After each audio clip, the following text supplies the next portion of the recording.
আজকে আমি পৃথিবীর কথা বলবো না, ভারতের কিছু কিছু অন্ধভক্ত তারা বলছে মুসলমান চার চার শাদিয়া করতে हैं, মুসলমানরা চারটা করে বিয়ে করে। আশা করি ভারতে যদি 40 কোটি মুসলমান থাকে, এদের মধ্যে 39 কোটি যদি 20 কোটি বিবাহিত হয়, এই 20 কোটি বিবাহিতর মধ্যে আমার মনে হয় 20 কোটি 19 কোটি 99 লক্ষ মানুষের চারটা তো দূরের কথা, 3টে বউ নাই। ঠিক বললাম না ভুল বললাম বাবা? এখানে আমরা এতগুলো মানুষ বসেছে, আশা করি কারো চারটা বউ নাই। আছে কি? নাই। শুধু এই থানাটাই খুঁজলেও পাওয়া যাবে না কারো চারটা বউ আছে। ইসলামী শরীয়তে জায়েজ করা হয়েছে। কেন? আল্লাহ রাব্বুল আলামিন কোরআনকে পাঠিয়েছেন। আল্লাহর কসম, গোটা পৃথিবীর বায়োডেটা কোরআনে ভরে দিয়েছে। দুনিয়া শুরু থেকে মানুষ কিয়ামতের সকাল পর্যন্ত কতগুলো পাপ ইসলামের সামনে এসে দাঁড়াবে এটা অনুভব করতে পারবেন না। বর্তমানে আমরা উলামারা অনুভব করছি কতগুলো পাপ আমাদের সামনে এসে দাঁড়িয়েছে, কত দিক থেকে ইসলামকে ঘেরা হচ্ছে। কি দিয়ে? পাপ দিয়ে ঘেরা হচ্ছে, যেটা থেকে বেরুবার উদ্ধার হবার ক্ষমতা মুসলমানদের নেই। আপনি নেকির কাজ মনে করে করছেন, অথচ সেইখানে পাপ ঢুকে যাচ্ছে। এমন পাপ ঢুকছে যে পাপের দ্বারা জাহান্নামের রাস্তা অতিক্রম করতে হবে, অথচ মুসলমান নেকির কাজ মনে করে করছে, ভালো কাজ করে মনে করে করছে, খুশির কাজ মনে করে করছে। যদি বলেন প্রুফ দেন, কিছুদিন আগে ঈদ উল ফিত্র পেরিয়ে গেল, তাই না? পেরুল বহু জায়গায়, অনেক গ্রামে। আপনাদের এখানে কি হয়েছে আমি জানি না, আর জানতেও চাই না। আমি আমার বর্ধমান জেলার কথা বলছি, হাওড়ার কথা বলছি, বীরভূমের কথা বলছি, মুর্শিদাবাদের কথা বলছি, যেগুলো আমার চোখে ঠেকেছে জলসা করতে গিয়ে। ঈদ উপলক্ষে যেদিনে ঈদের চাঁদ উঠেছে, সেই দিন থেকে মুসলিম যুবকরা, হারামখোররা ডিজে নিয়ে এসে সারা রাত এবং ঈদের দিনে সারা দিন গান বাজিয়েছে। বহু গ্রামে প্রমাণ আছে আমার কাছে। আপনি বলুন, আমরা যে দেশটাই বাস করছি, হিন্দু, মুসলিম, জৈন, শিখ, ঈসাই সব আছে। আর ভারতের সংবিধানে লেখা আছে সবাই নিজের নিজের ধর্মকে নির্দ্বিধায় পালন করতে পারবে। আপনার গ্রাম ধরেলেন হিন্দু আর মুসলিমের গ্রাম, হিন্দু ভাইরা তাদের ঠাকুর ভাসাতে যাচ্ছে ডিজে বাজিয়ে। আপনি থানায় অভিযোগ করলেন আমার মসজিদের সামনে ডিজে বাজিয়েছে, মসজিদের সামনে দিয়ে গান বাজিয়ে মসজিদে নামাজ হচ্ছিল, তারা ঠাকুর ভাসাতে গেছে। 1 মিনিটের লেগে আপনার কথাটা মেনে নিলাম, এটা অপরাধ। কিন্তু পরক্ষণে আপনি চলুন, মুসলমান এত বড় নেমো খারাম, এমন নেমো খারাম যারা বলছে গান বাজালে আমার নামাজের ক্ষতি হচ্ছে, আমার ইমানের ক্ষতি হচ্ছে। এই মুসলমানরা বেটার বিয়েতে 3 দিন 4 দিন ধরে গান বাজাচ্ছে। ঠিক বললাম না ভুল বললাম বাবা? রাগ করবেন না। এই মুসলমানরাই বিটির বিয়েতে ডিজে বাজাচ্ছে, বেটার বিয়েতে ড্যান্স করছে মিছিল বার করে। আমার মোবাইলে প্রুফ আছে।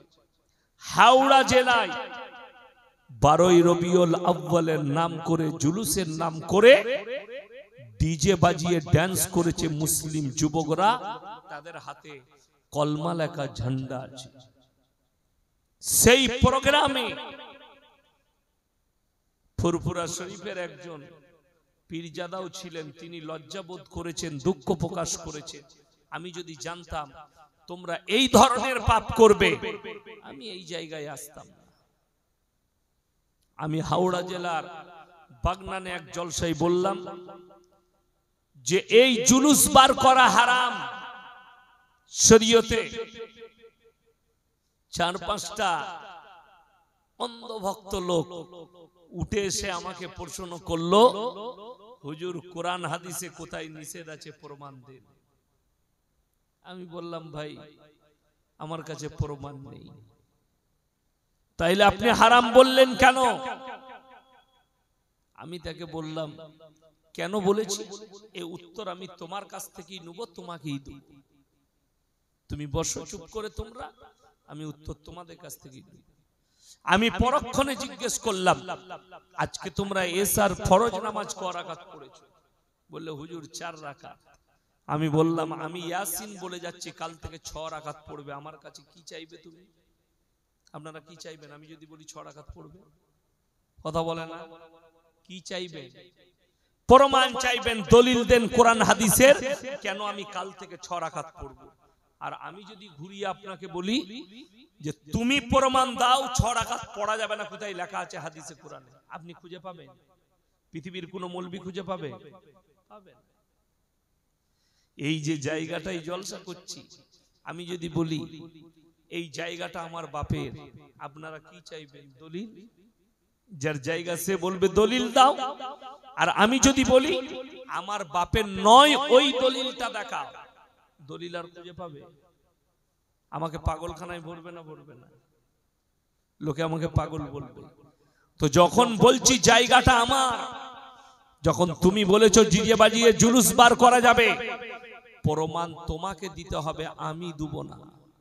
দলিল তুমি দিবে কোরআন হাদিস থেকে যে ড্যান্স করে জুলুস বার করা যাবে, ডিজে বাজিয়ে।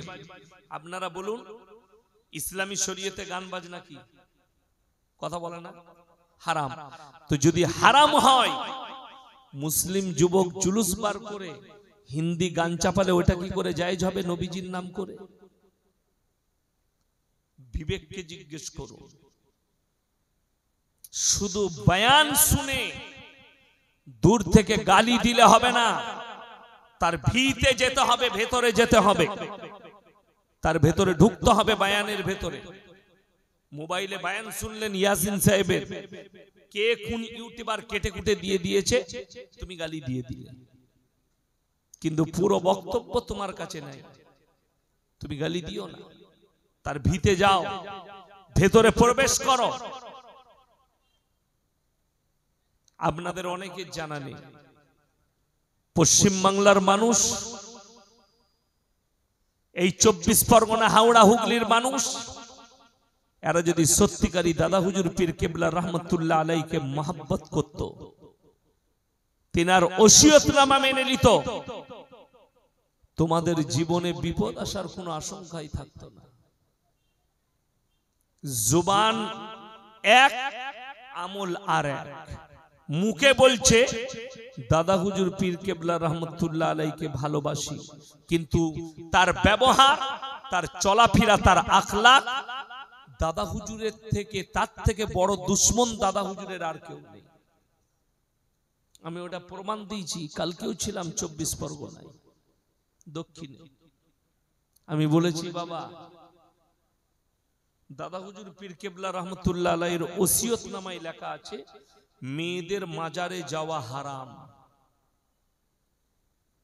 যদি কারোর মনে হয় আমি ইয়াসিন ভুল বলছি, চ্যালেঞ্জ ছুড়ে গেলাম, যেদিনে ডাকবেন সেদিনে আসবো। আর তা না হলে ফুরফুরার কোনো হুজুর থাকলে তাকে স্টেজে নিয়ে আসুন, আমি 2 ঘন্টা আছি। বাপের বেটা হলে আসতে বলুন স্টেজে, ওসিয়তনামা আপলোড করে দেখিয়ে দেব। দাদা হুজুর পীর কেবলা রহমতুল্লাহ আলাই তেনার ওসিয়তনামায় লিখেছেন যে মেয়েদের মাজারে যাওয়া হারাম, এমনকি নিয়ত করাটাও হারাম। এই নিয়ত করার কথা কে লিখেছে? আমাদের দেশের যারা সুন্নি নিজেকে বলছে, বেরেলভিরা, তাদের সবথেকে বড় মৌলবি আহমদ রাজা বেরেলভি, ফতোয়ায়ে রিজবিয়া, খণ্ড নম্বর 24, পৃষ্ঠা নম্বর 497, পাকিস্তানের করাচিতে ছাপা হয়েছে ফতোয়ার কিতাবটা। সেখানে তিনি লিখেছেন, औरत को मजार में जाना तो दूर, अगर नियत भी कर ले तो वो भी हराम है। যদি কেউ নিয়ত করে ওটাও হারাম। চলুন ফুরফুরা শরীফে 21, 22, 23 3 দিন ইসালে সওয়াব হয় না হয় না? অনেক মানুষ যায় জিয়ারত করতে। একটা আমাকে প্রমাণ দেন তো যে সেখানে মেয়েরা ঢুকতে পায়? কথা বলেন। কেউ নিজের বউকে নিয়ে যেতে পারবে? পারবে না। যে লোকটা বলছে আমি দাদা হুজুর পীর কেবলা রহমতুল্লাহ আলাইকে ভালোবাসি, এই লোকটাই বাস ভাড়া করে, টুরিস্ট বাস করে 10,000 15,000 খরচ করে নিজের বউকে নিয়ে যাচ্ছে আজমিরে গিয়ে খাজা মঈনুদ্দিন চিশতি রহমতুল্লাহ আলাইহির কবরে তোমার বউকে দিয়ে সিজদা করাচ্ছ। আর তুমি বলছো আমি দাদা হুজুরের ভক্ত। তোর থেকে বড় দুশমন পৃথিবীতে দাদা হুজুরের আর কেউ নেই। আর তুমি আমাকে গালি দাও। তুমি ওসিয়তনামায় আমল করেছো? দাদা হুজুর পীর কেবলা রহমতুল্লাহ আলাইহির ওসিয়তনামায় আছে কবরে চাদর চড়ানো যাবে না, কবরে সিজদা করা যাবে না, আল্লাহ ব্যতীত কাউকে আপনার রব হিসাবে বিশ্বাস করা যাবে না, ভালো মন্দের মালিক মানা যাবে না। তিনি হক্কানি ছিলেন। আর তুমি আজকে নিজের পয়সার জন্য নিজের জমিরকে বিক্রি করছো। সাবধান সমাজের মানুষ, তোমরা সাবধান হও। বেঈমান কাফের তোমাকে চারিদিক থেকে ঘেরছে, তোমার হুঁশ নেই। পশ্চিম বাংলার কোন মুসলমানটা জানে না যারা নামাজ পড়ে, যারা রোজা রাখে? সকলে জানে যে প্রত্যেকটা মুসলমান নরনারীর জন্য দ্বীনি ইলম হাসিল করা ফরজ। ঠিক কি না? কথা বলে। আর আমি বলে গেলাম আপনার গ্রামে যদি 500টা মুসলমান থাকে, 495 জনের কাছে দ্বীনি ইলম নাই। রাগ করে না যাই করে, 100 জনের মধ্যে 95 জনের কাছে দ্বীনি ইলম নাই। যদি বলেন দ্বীনি ইলম মানে কি? আলেম হওয়া নয়, মুফতি হওয়া নয়, মুহাদ্দিস হওয়া নয়, মুকাররির মুফাসসির হওয়া নয়। দ্বীনি ইলমের অর্থ হচ্ছে অতটা ইলম তোমাকে হাসিল করতে হবে যতটা করলে দ্বীন আর বদ্দীন চিনতে পারো, শিরক আর বেদাত চিনতে পারো, হারাম আর হালালের বিচার করতে পারো, কুফরিটা চিনতে পারো, বেঈমান কাফেরের আখলাক চরিত্রটা তুমি চিনতে পারো তোমার ইলমের দ্বারা। যদি বলেন ওই ইলমটা কোথায় হাসিল করব? হয় কোনো মাদ্রাসায় পড়ে হোক, কোন আলেমের কাছে উঠা বসা করে হোক, কোন বড় আলেমের লেখা বই পড়ে হোক, আপনাকে অতটা ইলম আপনাকে হাসিল করতেই হবে। মুসলমান হারাম হালাল কি বুঝে একটু বলে দিই। আমাদের বর্ধমানের ছেলেরা গাড়ি চালায়, লরি, ট্রাক। আপনাদের 24 পরগনায় রোজ বালি নিয়ে আসছে না আসেনি? রোজ বালি। মুসলমানদের ছেলে হোটেলে দাঁড়িয়েছে, হোটেলে ঢোকার পরই ঢুকি বললে ভাই 1 বোতল মদ দে তো। মদ খাওয়া হয়ে গেল। এরপর বলছে মুরগির মাংস আর রুটি নিয়ে। সে বেচারা মুরগির মাংস আর রুটি এনেছে হোটেলের কর্মচারী। তখন তাকে জিজ্ঞেস করছে দাদা মুরগির মাংসটা জবাই না কাটা? তাকে জুতো মারতে হয় না হয় না? যে লোকটা মদ খেলো তার লেগে আর কাটা কুটা দেখে লাভ আছে? মদ স্পর্শ করা হারাম।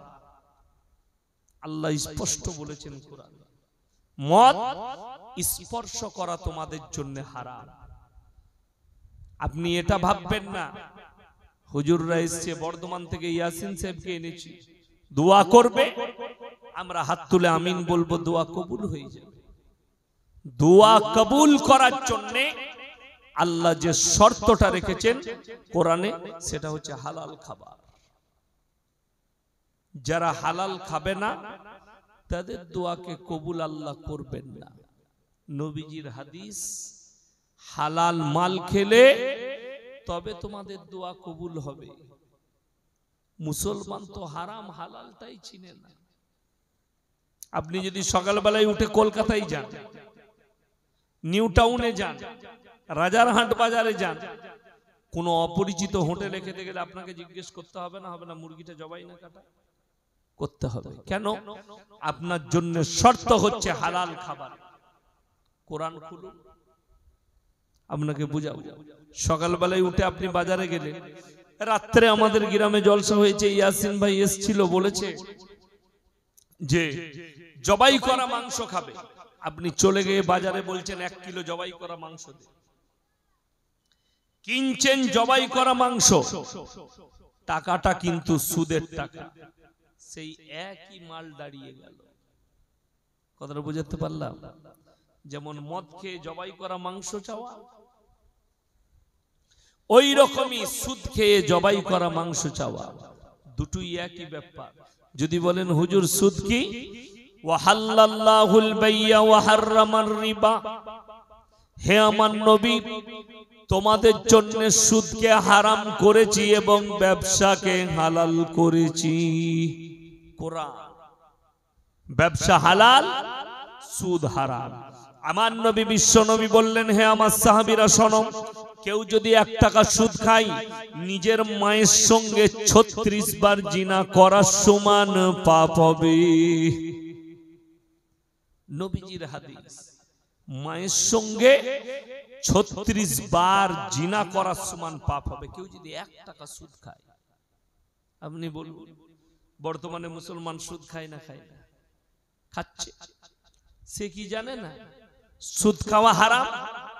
এখানে যতগুলো মানুষ আছে একজন দাঁড়িয়ে বলুন তো যে আমি জানি না মদ খাওয়া পাপ, আমি জানি না চুরি করা গুনাহ, আমি জানি না ব্যভিচার করা গুনাহ, আমি জানি না লটারি কাটা হারাম, আমি জানি না সুদ হারাম। সব মুসলমান জানে, জেনে শুনেও করছে। দেখুন আপনাকে আমি প্রমাণ দিই, রমজান মাসে মসজিদগুলোয় মুসল্লি বেশি ছিল না কম ছিল? কথা বলে না। এখন কিন্তু ওই মাল কটাকে আর খুঁজে পাওয়া যাচ্ছে। কথাটা বুঝতে পেরেছেন? সেই লক্ষ্যটাকে এখন খুঁজে পাওয়া যাচ্ছে না, তারা নাই, ঈদের দিন থেকে গায়েব। তারপর থেকে তাকে ইমাম সাহেব সেই মাল কটাকে দেখা পাচ্ছে। এরপর আপনি ভেবে দেখুন, এই লোক যে রমজান মাসটা নামাজ পড়লো, সে কি এটাই জানে রমজান মাসে নামাজ পড়া ফরজ আর বাকি বছর নামাজ পড়া যাবে? সে জানে 5 ওয়াক্তের নামাজ পড়া ফরজ। যারা রমজান মাসে নামাজ পড়ে ঈদের দিন থেকে গায়েব হয়ে গিয়েছেন, তারা শুনে যান, তোমরা 1 মাসের নামাজি, তুমি চিন্তা করবে কিয়ামতের দিনে আমার ঈদের দিন পর্যন্ত রমজানের নামাজটা আল্লাহর কাছে থাকবে না থাকবে না। কেন নামাজকে ফরজ করেছেন আল্লাহ রাব্বুল আলামিন। নবীজি সাল্লাল্লাহু আলাইহি সাল্লামের হাদিস, যার নামাজ নাই তার মধ্যে ইসলাম নেই। এটা লিখে নিয়ে যান, যুবক থেকে যারা বেনামাজি আছেন তারা লিখে নিয়ে যান, যার নামাজ নেই তার মধ্যে ইসলাম নেই।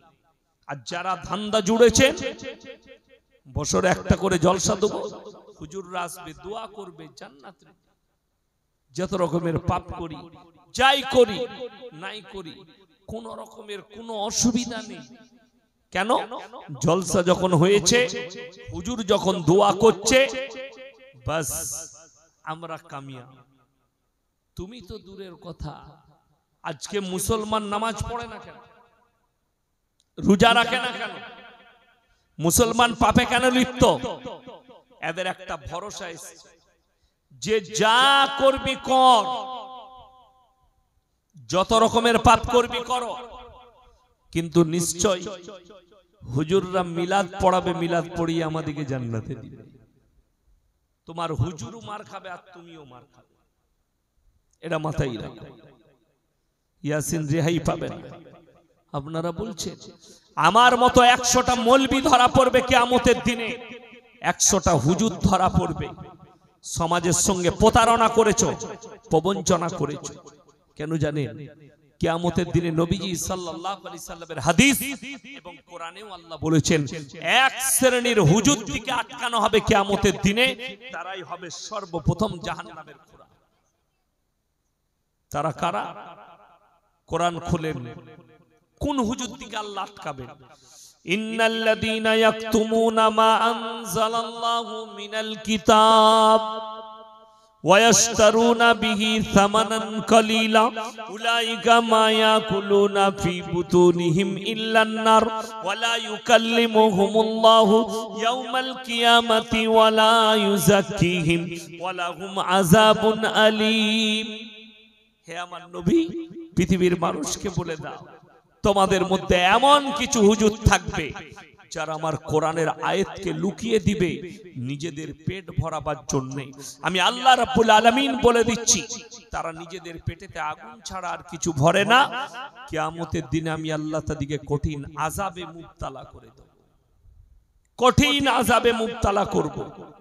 ওই জন্য অনুরোধ করে বলে যাচ্ছি ইমানদারির সঙ্গে নিয়ত করেলে কোনো একটাও ভাই নামাজ কিন্তু আজ থেকে ছাড়বেন না। সকলে জোরে বলুন ইনশাআল্লাহ। যারা মনে মনে ভাবছেন যে হুজুর দলিল দেন, নামাজ পড়ি না, পাপ করি, গুনার কাজ করি, গুনার সাগরে ডুবে আছি, হুজুররা আমাদেরকে পার করাতে পারবেন না, এরকম দলিল দেন। আপনাকে অনুরোধ করে বলে যাচ্ছি পৃথিবীর আল্লাহর কাছে সবথেকে প্রিয় ব্যক্তি যিনি, তিনি হচ্ছেন হযরত মুহাম্মদ মুস্তাফা, সকলে বলুন সাল্লাল্লাহু আলাইহি সাল্লাম। শুধু পৃথিবীর আদি থেকে অন্ত পর্যন্ত তিনি হচ্ছেন সৃষ্টির শ্রেষ্ঠ। কোরআনে আছে নবীরা যে দোয়াটা করেছেন আল্লাহ লাকির টেনে দিয়েছেন, নবীরা যেটা বলেছেন আল্লাহ লাকির টেনে দিয়েছেন। কিন্তু শুনেলেন সময় পরিপ্রেক্ষিতে, স্থানের পরিপ্রেক্ষিতে আল্লাহ নবীদের দোয়াকেও ঘুরিয়ে দিয়েছে, নবীদের দোয়াকেও ফেরত দিয়েছেন। কেন?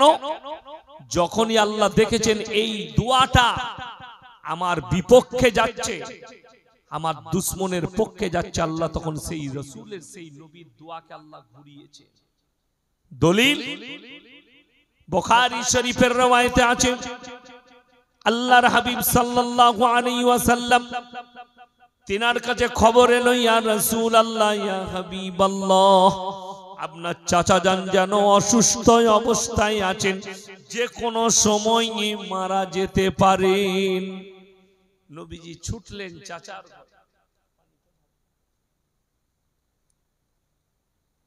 তিনি চাচার ঘরে ছুটলেন। চাচা বিছানায় বিছনগত, চাচার হাত দুটো ধরে বললেন, চাচা গো একবার খালি কলমাটা পড়ে নাও, আমি আল্লাহর কাছে কেঁদে কেঁদে আপনার জন্য ক্ষমা চাই। নবীজি চাচার উত্তর হলো, আমি যদি বার্ধক্যে কলমা পড়ি লোকে বলবে মৃত্যু ভয়ে কলমা পড়েছে, তাই আমি কলমা পড়তে পারবো না। বিসমিল্লাহ, আলহামদুলিল্লাহ, তাই আমি কলমা পড়তে পারবো না। সকলে বলুন হিদায়েতের মালিক কে? আরো জোরে বলুন হিদায়েতের মালিক কে? আল্লাহ। অনেক মানুষ আছে আমাদের দেশে বেনামাজি, নেমক হারাম, পাপ করে। তাদেরকে যখন আমাদের নামাজি ব্যক্তিরা দাওয়াত দেয়, ভাই নামাজ পড়, খারাপ কাজ ছেড়ে দে, তারা কি উত্তর দেয় জানিস? তোমরাই তো বলো আল্লাহ হিদায়েতের মালিক, তো আল্লাহ হিদায়েত দিলে পড়বো। বলে না, বলে না অনেকজন। এই নেমক হারামদের জন্য মারাত্মক উত্তর আছে। আল্লাহ কোরআনে বলেছেন, যতক্ষণ পর্যন্ত যে মানুষ, যে জাতি নিজের পরিবর্তন না চায়, আমি আল্লাহ তার পরিবর্তন দেই না। এরপর চলো, আমার আল্লাহ পাঠালেন, ইন্নাকা লা তাহদি মান আহবাবতা ওয়ালাকিন্নাল্লাহা ইয়াহদি মান ইয়াশা। হে নবী, হিদায়েতের দপ্তরটা আমার আল্লাহর হাতে। আমার ইচ্ছা নেই তোমার চাচা কলমা পড়তে পারবে না। নবীজি চোখ দিয়ে পানি এলো। চাচা যান দুনিয়া ছেড়ে চলে গেলেন, আল্লাহর হাবিবের চোখে পানি। নবীজি চাচা যান চলে যাওয়ার পরে, এরপরে নবীজি আল্লাহকে কি বললেন জানেন? ওগো আল্লাহ, তুমি আমাকে যতদিন না নিষেধ করছো, আমি আমার চাচার জন্য তোমার কাছে কেঁদে কেঁদে ক্ষমা চাইবো। নবীজি দোয়া করতে লাগলেন, আল্লাহর কাছে ক্ষমা চাইতে লাগলেন। ওগো আল্লাহ, আমার চাচা আমাকে অন্তর দিয়ে ভালোবাসতো। আমার চাচা বলেছিলেন, আমি যতদিন বেঁচে আছি হে আমার ভাইপো, তোমার শরীরে কেউ হাত লাগাতে পারবে না, তুমি ইসলামের প্রচার করে যাও। কিন্তু চাচা বিশ্বাস করেনি। ওগো আল্লাহ, তুমি আমার চাচাকে ক্ষমা করো। আল্লাহ সঙ্গে সঙ্গে জিবরিল আমিনকে দিয়ে আয়াত পাঠালেন, মা কানা লিন নবী ওয়াল্লাযিনা আমানু আইয়াস্তাগফিরু লিল মুশরিকিন ওয়ালাউ কানু উলি কুরবা।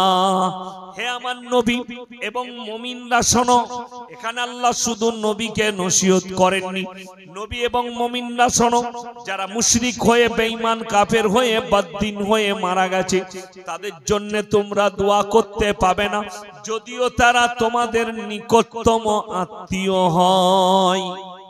আল্লাহ নিষেধ করে দিলেন, দোয়া করতে পাবে না যদিও সে তোমাদের নিকটতম আত্মীয় হয়।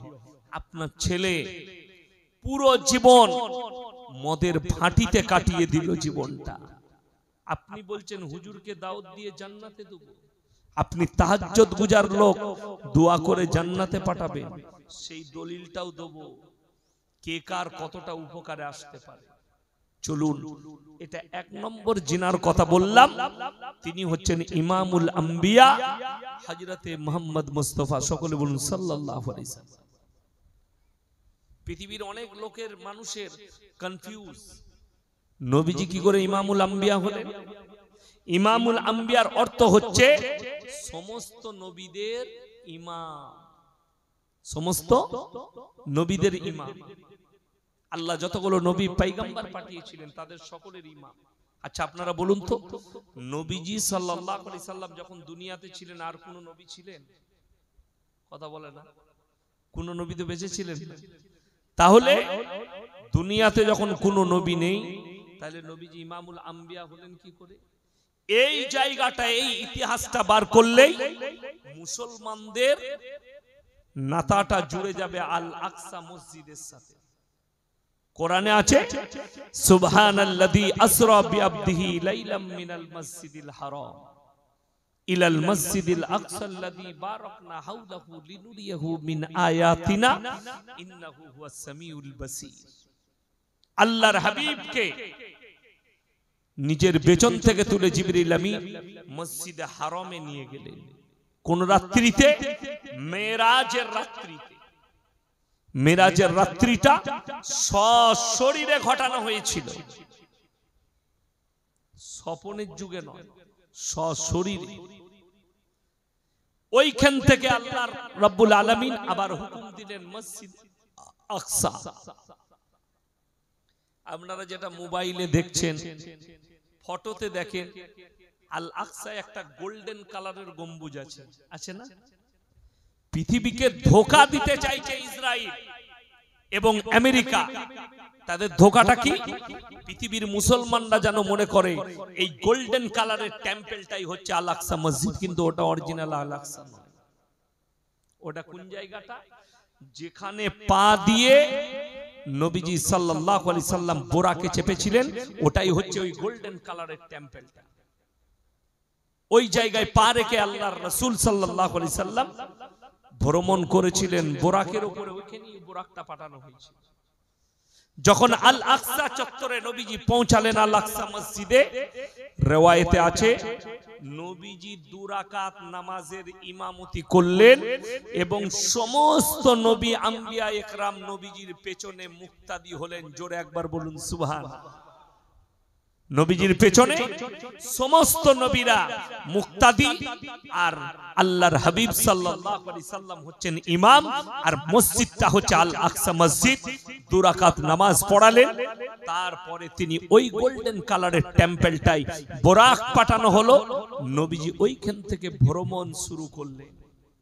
প্রথম আসমান, দ্বিতীয়, তৃতীয়, চতুর্থ, পঞ্চম, ষষ্ঠম, ষষ্ঠম, সপ্তম, তারপরে সিদরাতুল মুনতাহা, যেখানে একটা বিরাট গাছ আছে, গাছের নিচে নূরের চাদর বিছানো। নবীজি দাঁড়িয়ে গেলেন, জিবরিল আমিন দাঁড়িয়ে গেলেন। জিবরিল আমিন বললেন, হে আল্লাহর হাবিব আপনি চলুন। বলে তুমি? বলে এরপরে আমার যাবার আর অনুমতি নাই, এরপরে আপনার অনুমতি। আপনি যান। আমার ভাই, এই আল আকসা মসজিদে নবীজি নামাজ পড়িয়েছেন ইমামুল আম্বিয়া, একজন ইমামুল আম্বিয়া, আল্লাহর কাছে শ্রেষ্ঠ পয়গম্বর। আল্লাহ নিষেধ করছেন কোরআনে, তুমি তোমার চাচার জন্য দোয়া করতে পাবে না, যেহেতু আমাকে বিশ্বাস করেনি, আমার নবীকে বিশ্বাস করেনি, তোমাকে বিশ্বাস আনি, তাই তার লেগে দোয়া চলবে না, বন্ধ করো। ভেবে দেখুন, হিতাকাঙ্ক্ষী চাচা, আল্লাহ দোয়া বন্ধ করলেন, দোয়া করতে পাবেন না। আমার মতো মলবি, তোমার ছেলে মাতাল মদ খেয়ে মারা গেছে, আমি মিলাদে কি করে তোমার ছেলের লেগে দোয়া করব, আল্লাহ জান্নাতে দাও। এটা একটা গেল। দ্বিতীয় নম্বর, এই পৃথিবীর বুকে সব থেকে বেশি দিন দাওয়াত দিয়েছেন হযরতে নূহ নবী, 950 বছর। জোরে বলুন সুবহানাল্লাহ। এই 950 বছর দাওয়াত দেওয়ার পরেও মুষ্টি কত লোক ঈমান এনেছে নূহ নবীর উপরে, মুষ্টি কত লোক নূহ নবীর উপরে ঈমান এনেছে। নূহ নবী অনুরোধ করেছে, লাস্ট অনুরোধ, বিনীত অনুরোধ জানাচ্ছে, হে আমার কওম, হে আমার সন্তান, হে আমার বিবি, তোমরা আমার আল্লাহকে বিশ্বাস করো।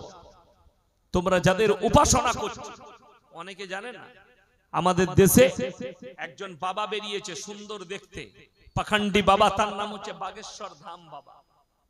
সুন্দর দেখতে, সে লোকের কুণ্ডলি বলে দিচ্ছে, সে লোকের সবকিছু বলে দিচ্ছে, কাগজ দেখে গোপন তথ্য বলে দিচ্ছে। দেখবেন আপনারা মোবাইলে দেখতে পাবেন বাগেশ্বর ধাম বাবাকে, तुम्हारा बाप का नाम ये है, तुम्हारा माई का नाम ये है, तुम्हारा बहन का नाम ये है, तुम्हारा गांव ये है, तुम्हारा ये बीमारी है। लोग बोलचे बड़ो आश्चर्य, बाबा के पास बड़ा ताकत है, बाबार काছে गायबी शक्ति আছে, बड़े अजीब व गरीब शक्ति बाबा के पास। अनेक मुसलमान भाई बोलছে जे हमारे मौलवियों के पास वो नहीं है जो बाबा के पास। टुपी লাগিয়ে দেখছি একজন মুসলমান বানিয়েছে না সত্যিকারী মুসলমান জানি না, তো টুপি লাগিয়ে আছে আমাদের মতো, সেই বাবা গেছে।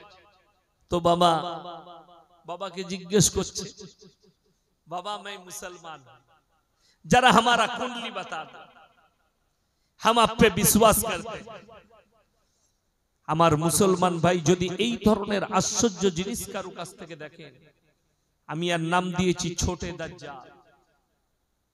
এটা ছোটা দাজ্জাল, ই তো শুধু কুণ্ডলি বলে দিচ্ছে, যখন বড় দাজ্জাল আসবে তখন তুমি তোমার ঈমানটা কি করে রাখবে। बड़ा दज्जाल आएगा, आसमान से बारिश बरसा के भी दिखलाएंगे। बड़ा दज्जाल आसबे, आसमान থেকে বারিশ বর্ষিয়ে বর্ষণ করে দেখাবে, মৃত লোককে জীবিত করে দেখাবে। তখন তুমি ঈমানটা কোথায় রাখবে? ওই জন্য রাসূল সাল্লাল্লাহু আলাইহি সাল্লামের হাদিস, আমার পরে যদি কেউ গায়েব বলতে চায়, আমার পরে যদি কেউ আশ্চর্য জিনিস দেখাতে চায়, জানবে ওটা জাদু ছাড়া আর কিছু নয়। চোখের ধাঁধা এবং জাদু, তাছাড়া আর কিছুই নয়। বাবা এক জায়গায় ধরা খেয়েছে, ধরাটা কোথায় খেয়েছে? বালেশ্বরে ট্রেন অ্যাক্সিডেন্ট হয়েছে। বাবাকে একজন প্রশ্ন করছে, বাবা ट्रेन जो एक्सीडेंट हुआ आपको पता था कि नहीं? बाबा बोलते हाँ मेरे को मालूम था।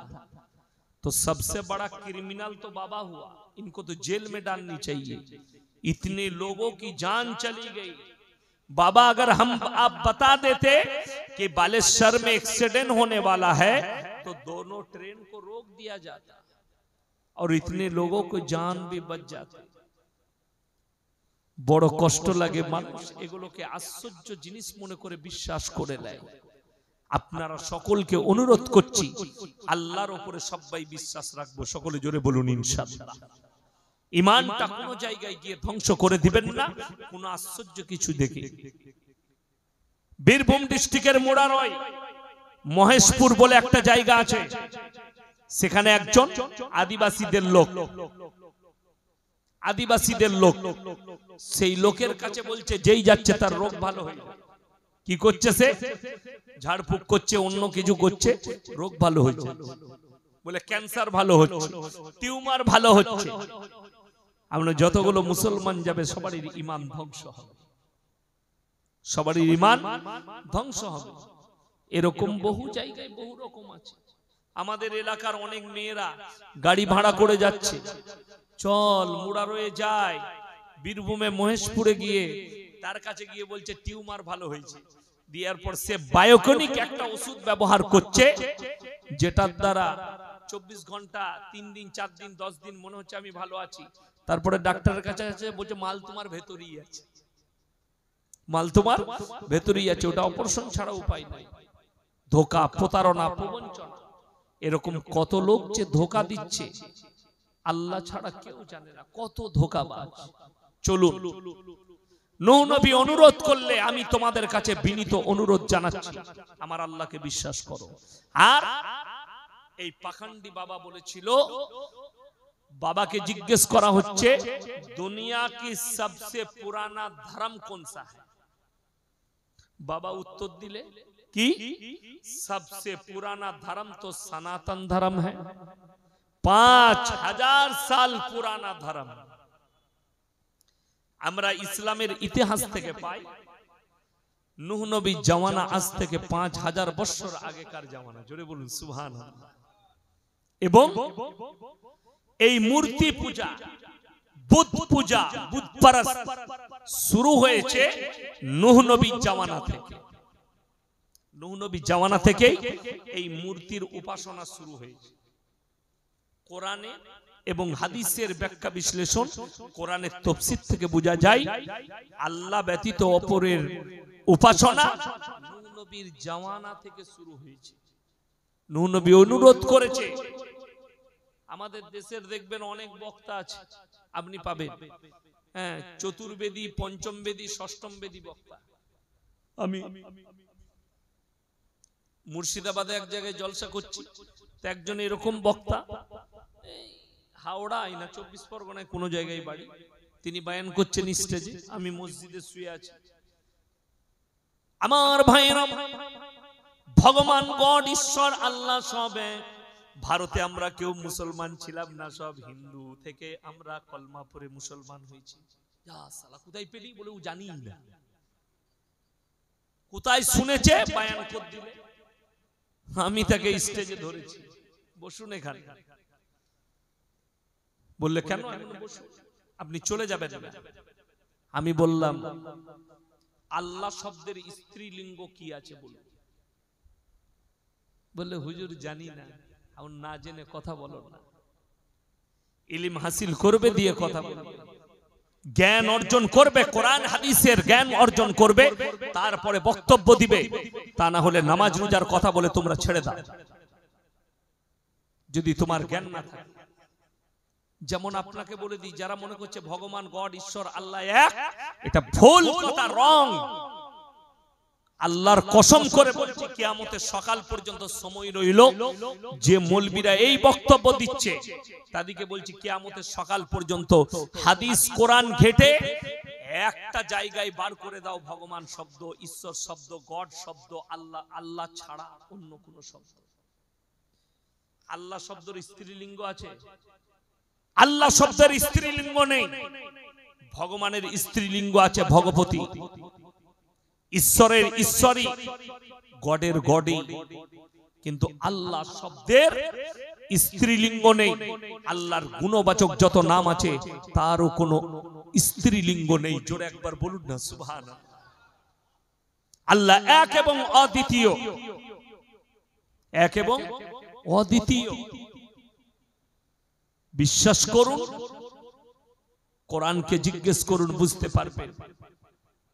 এই ভারতে যারা বলছে যে আমরা জন্ম থেকে কেউ মুসলমান ছিলাম না, এই ভারতটা সনাতনী দেশ, তাদের কাছে অনুরোধ, আপনারা জানেন আল্লাহ দুনিয়া সব থেকে প্রথম মানব জিনাকে আল্লাহ সৃষ্টি করেছেন নিজের হাতে, তিনি হচ্ছেন হযরত আদম আলাইহিস সালাতু ওয়াস সালাম, ঠিক কিনা কথা বলেন? এবং তিনাকে রাখা হয়েছিল জান্নাতে। কোথায় বললাম? জান্নাতে। আল্লাহ বললেন জান্নাতে যত খাবার আছে সব খাও, সব ফল উপভোগ করো, এই একটা গাছের ধারে পাশে তুমি যাবে না। নিসিয়ান থেকে ইনসান শব্দ এসেছে, নিসিয়ান থেকে। নিসিয়ান শব্দের অর্থ হচ্ছে ভুলে যাওয়া। আদম আলাইহিস সালাতু ওয়াস সালাম ভুল করলেন, শয়তানের ধোঁকায় গাছটার ফল খেয়ে ফেললেন। যেমনি খেলেন আল্লাহকে বললেন, আল্লাহ মুঝে পাখানা লাগ গয়া। জান্নাত হচ্ছে পবিত্র জায়গা, জোরে বলুন সুবহানাল্লাহ। এই রাত্রিতে আপনি খানা খাবেন, সকালে 10টাই হোক, 8টাই হোক, 9টাই হোক, ভোর 5টাই হোক, আপনাকে পায়খানা করতে হবে না? হবে না? পায়খানা আপনাকে করতে হবে। দুনিয়াতে আমরা যারাই বসবাস করছি, খানা খেলে পায়খানা করতে হবে, পানি পান করলে আপনাকে প্রস্রাব করতে হবে। কিডনি দুটো হচ্ছে ফিল্টার মেশিন শরীরের, আপনার পানিটাকে ফিল্টার করে প্রস্রাব করে আপনার প্রস্রাবের দাঁত দিয়ে বার করে দেয়। চলুন, জান্নাতে কি কি থাকবে? আল্লাহর কসম কোরআনে আছে, জান্নাতীরা জান্নাতে খাবার খাবে, ফল খাবে, ফ্রুট খাবে, গলা পর্যন্ত খাবে। আলহামদুলিল্লাহ বলবে, হজম হয়ে যাবে। আবার খাবে, আবার গলা পর্যন্ত খাবে, আবার আলহামদুলিল্লাহ বলবে, আবার হজম হয়ে যাবে। তুমি আবার খাও। যদি বলেন হুজুর পায়খানা, আল্লাহর কসম আল্লাহ ওয়াদা করেছে জান্নাতে পায়খানার প্রয়োজন পড়বে না, আমি অটোমেটিক গায়েব করে দেব। জোরে বলুন সুবহানাল্লাহ। জান্নাতে পানি তো পান করবে, প্রস্রাবের প্রয়োজন পড়বে না। জান্নাতীরা স্ত্রীর সঙ্গে মিলামিশা করবে, হুরদের সঙ্গে, নিজের স্ত্রীর সঙ্গে। বীর্যপাত হবে না। জান্নাতে কেউ অপবিত্র থাকবে না, সবাই পবিত্র থাকবে সর্বক্ষণ সর্বসময়, আবাদান আবাদা। জোরে বলুন সুবহানাল্লাহ। তারা অপবিত্র হবে না জান্নাতে। যখনই ফলটা খেলেন, আল্লাহকে বললেন, আল্লাহ মুঝে পাখানা লাগ গয়া। আল্লাহ বললেন, আমার জান্নাত পবিত্র, বেরিয়ে যাও জান্নাত থেকে। জান্নাত থেকে বার করা হলো। আদম আলাইহিস সালাতু ওয়াস সালামকে পৃথিবীর বুকে প্রথম নামানো হয়েছে হিন্দুস্তানের মাটিতে, এই ভারতবর্ষে। জোরে একবার বলুন সুবহানাল্লাহ। আদম আলাইহিস সালাম নবী ছিলেন না সনাতনী ছিলেন? নবী ছিলেন, পয়গম্বর, প্রথম পয়গম্বর আল্লাহ, প্রথম নবী নামানো হলো হিন্দুস্তানের মাটিতে। সেই জায়গাটার নাম হচ্ছে শ্রীলঙ্কার পাহাড়ে নামানো হয়েছে। শ্রীলঙ্কা, ভারত, বাংলাদেশ, পাকিস্তান, আফগানিস্তান, কাজাকিস্তান সমস্তটাই ভারতবর্ষ ছিল, ভেঙে টুকরো টুকরো হয়েছে। এই শ্রীলঙ্কাও ভারতবর্ষ ছিল, ভেঙে ভাগ হয়ে গেছে। আমার মুসলমান ভাই, ভারতের মাটিতে সবথেকে প্রথমে মুসলমান ছিল। জোরে বলুন সুবহানাল্লাহ। আল্লাহ এই দুনিয়া শুরু করেছেন মুসলমানের দ্বারা, আর দুনিয়ার খতম হবে মুসলমানের দ্বারা। যারা এখন ভাবছেন না মুসলমান